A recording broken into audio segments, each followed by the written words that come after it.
네, 오늘의 핵심 뉴스 키워드로 분석해봅니다. 김 박사의 오늘의 키워드, 오늘도 글로벌 이코노미 연구소장 김대호 박사님 나와주셨습니다. 자, 첫 번째 뉴스부터 바로 가보도록 하겠습니다.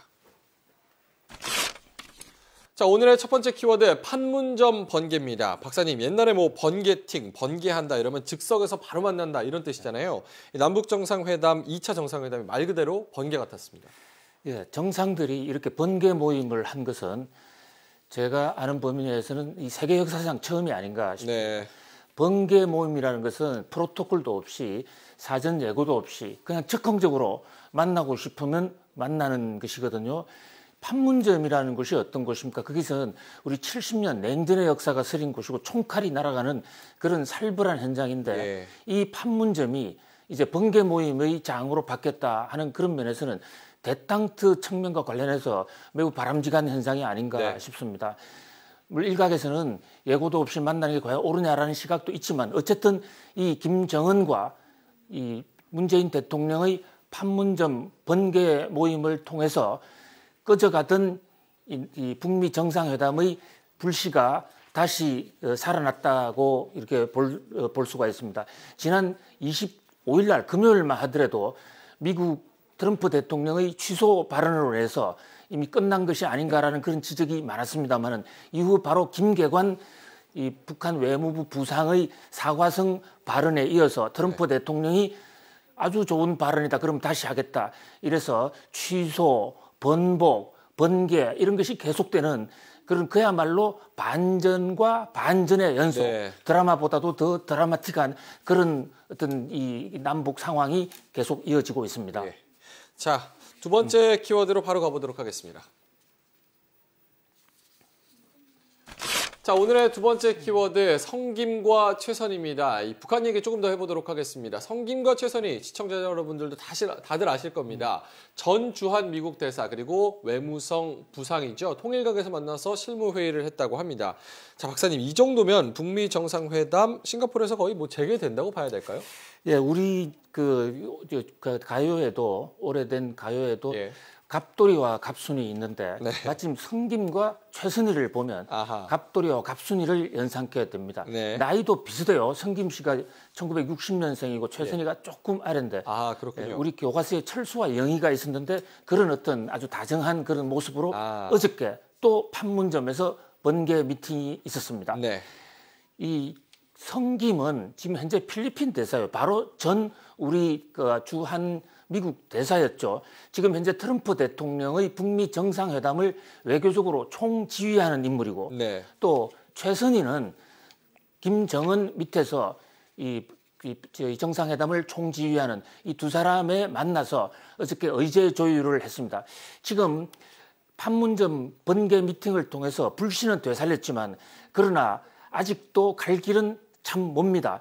미국은 완전한 비핵화를 주장하고 있는가 하면 북한은 여전히 단계적 비핵화에 좀 무게를 중심을 두고 있는 듯한 그런 모습이고요. 또 CVID, 이 불가역적인 완전한 이 검증 가능한 이 비핵화에 대응해서 북한은 또 완전하고 검증 가능하고 불가역적인 체제 보장을 또 요구하고 있는데 이 대목이 그렇게 만만치가 않을 것 같습니다. 결국은 이번 회담 6월 12일 싱가포르 정상회담의 성사 여부는 성김과 최선희 이 두 사람에게 달려있다고 해도 과언이 아닙니다. 여기서 어제수정이 되지 않으면 회담도 어렵지만 현재로서는 계속 이어지는 이 회담을 통해서 아마도 되지 않을까라는 그런 낙관론이 많습니다. 성김하면 원래 한국 사람이었어요. 서울 은석초등학교를 다니다가 3학년 때 아버지를 따라서 미국으로 이민 가서 시민권을 취득했습니다. 아버지 김재곤 씨가 주일 공사로 있을 때 김대중 납치 사건에 연루가 됐다 하는 것으로 지금 평이 나 있죠. 어쨌든 뭐 그분 일은 아닐까요? 그분은 미국 유학을 가서 트럼프 대통령의 모교인 유펜, 펜실바니아 대학을 졸업하면서 다시 또 트럼프 대통령과 끈이 맺어져 있는 이런 형국인데요. 최선희는 모스크바 대학 출신이고 두 사람 다 이 각 정권의 이 금수저 출신들입니다. 이분들이 이 역사에 정말 중요한 한 대목을 해주기를 바라는 그런 민족의 성원이 지금 답지하고 있습니다. 자, 오늘의 세 번째 뉴스 바로 가보도록 하겠습니다. 자, 오늘의 세 번째 키워드 엿가락 최저임금입니다. 내년도 최저임금 결정이 한 달밖에 안 남았는데요. 어디까지 포함을 시켜야 하느냐, 이 산입 범위에 대해서 노사정 간 갈등이 격화되고 있습니다. 예, 이 북미 정상회담 때문에 국내 이슈들이 모두 블랙홀로 빠져들어서 네. 사실 크게 이슈화 되지는 않았지만 지금 상당히 중요하고 심각한 문제가 하나 진행되고 있는 것이 바로 이 최저임금 산입범인데요. 네. 지난 주말에 국회 환경노동위원회가 최저임금에 상여금과 복리후생비를 전격적으로 넣기로 합의해서 오늘 본회의를 넘어가게 됩니다. 그런데 지금 민주노총, 한국노총이 지금 격렬하게 반대하고 있습니다. 오늘 길거리에 보면 프랜카드가 지금 많이 나붙어 있어요. 이건 처음부터 정부가 이 스타트를 잘못했다는 그런 지적을 하지 않을 수밖에 없는데요. 최저임금을 올려주겠다는 정부의 정책은 뭐 여러 가지 나름대로 일리가 있는 것이라고 하겠지만 최저임금이 무엇이냐는 개념적이도 하지 않고 16.4%를 먼저 올리다 보니까 네. 생긴 문제입니다. 네. 지금 상여금과 복리후생비를 넣게 될 경우에는 근로자들의 임금이 줄어든다. 그래서 근로자들이 지금 반발을 하고 있는 거예요. 네. 또 한편으로는 이것을 엿가락처럼 최저임금 범위를 마음대로 하다 보니까 이 중소자영업자의 경우에는 여기서 또 넣지 않기로 했어요. 그야말로 엿장수 마음대로 자기들이 해놓은 겁니다. 예. 그러다 보니까 중소상공인들은 상공인대로 반발이고 모두가 반대인, 만인이 만인에 대해서 반대하는 그런 투쟁 상황이 지금 벌어지고 있어요. 네. 정부가 이 가락을 잘못 끼기 때문이 아닌가 싶은데 오늘 현명한 대책이 있어야 될 것으로 보입니다. 네, 국회 본회의에서 오늘 최저임금법 개정안을 의결할 예정인데요. 노동계는 아직까지도 강경 대응하겠다 이런 입장을 고수하고 있습니다. 자, 네 번째 키워드 가보도록 하겠습니다. 자, 오늘의 네 번째 키워드 GDP 롤러코스터입니다. 작년 4분기에 마이너스까지 떨어지면서 OECD 국가 중에 거의 꼴찌를 했었는데 올해 1분기, 즉 한 분기 만에 5위까지 박사님 껑충 뛰었어요. 그렇습니다. 롤러코스터 남북 정상회담, 북미 정상회담이 롤러코스터를 치니까 네. 덩달아서 경제 지표마저도 롤러코스터. 그야말로 한치 앞을 예상할 수 없는 예. 변화의 시대, 극변의 시대를 지금 살고 있는 게 아닌가 생각합니다. GDP 1분기 성장률이 1.1%로 OECD 국가 세계 최고 5위로 올랐지 않습니까? 바로 지난 분기 4분기에 꼴찌가 5위 됐습니다. 올랐다니까 좋은 거는 뭐 일단 나쁜 것은 아닌데요. 예. 그러나 그 과정을 보면 이것도 역시 경제 운영 과정에서 정부가 어설프게 개입을 하는 바람에 생긴 롤러코스터 잘못하면 심장병으로 죽을 수도 있습니다. 네. 지난해 4분기에 우리 성장률이 왜 이렇게 떨어졌느냐.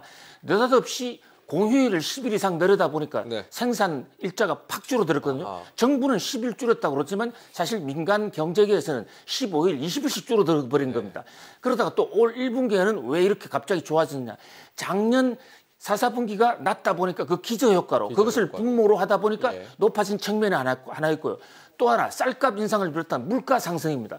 물가를 소득주도 성장을 하면서 물가를 좀 정부가 의도적으로 좀 높인 측면이 있어요. 네. 물가를 높이면 단기적으로 GDP가 많이 올라갑니다. 이 두 가지 현상들이 같이 동시에 겹치면서 1분기 GDP가 1.1% 성장을 했는데 1.1%면 연간으로 치면 약 4% 정도 성장했다고 볼 수 있는 거예요. 이렇게 갑자기 성장률이 높아져도 물가 상승이라는 물가 폭등이라는 그런 또 다른 폭탄을 야기할 할 수 있습니다. 지금 이미 우리 경제계 일각에서는 물가가 너무 올란 게 아닌가라는 그런 지적이 있거든요. 네. 경제 운영도 롤러코스터보다는 안정적으로 가야 국민들의 놀란 가슴 더 이상 놀라게 해주지 않았으면 하는 그런 마음입니다. 네. 자, 오늘의 마지막 키워드 확인해 보도록 하겠습니다.